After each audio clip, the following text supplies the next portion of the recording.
Hello everyone, welcome to back. DSC ফালৰ পৰাও আমাৰ অফিচিয়েল নোটিছ আহি গ'ল জিটিপিজিটিৰ ফাইনেল ৰিজাল্টৰ কাৰণে আমি এই ৰিজাল্ট কেনেদৰে পাম ইন্ডিভিজুৱেল নে মেৰিট লিষ্ট হিচাপে পাম ইয়াতে আমি নোটিছখনত ক্লিয়াৰলি দেখিবলৈ পাইছোঁ যে কেণ্ডিডেট সকলে নিজে এপ্লিকেশ্যন নং আৰু পাছৱৰ্ড ইউজ কৰি পেলাই নিজৰ ৰিজাল্ট চাব পাব মেবি আমি দেখিবলৈ পাম যে যদি সিলেক্ট হৈছে provisionally selected বুলি আহি যাব গটিকে আজিৰে এইখিনি তথ্য আছিল আপোনালোকে এতিয়া এটাই আশা কৰিব পাৰে যে এপইন্টমেন্ট কেতিয়া দিব আমিতো ৰিজাল্ট পায়ে যাম জিটিপিজিটিৰ লগতে এলপিইউপিৰ ৰিজাল্ট পাই যাম সোনকালে কিন্তু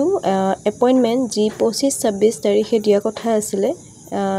সেই 25-26 তাৰিখৰ ভিতৰত আমাৰ এপইন্টমেন্ট নহব হেতু আমি সিওৰ হৈ গলো আপোনালোকে এই নোটিছখন আকৌ এবাৰ ভালদৰে চাবৰ কাৰণে মই ইয়াতে ভালদৰে লগাই দিছো আপোনালোকে চাই ল'ব আজিলৈ এইখিনি আছিল ধন্যবাদ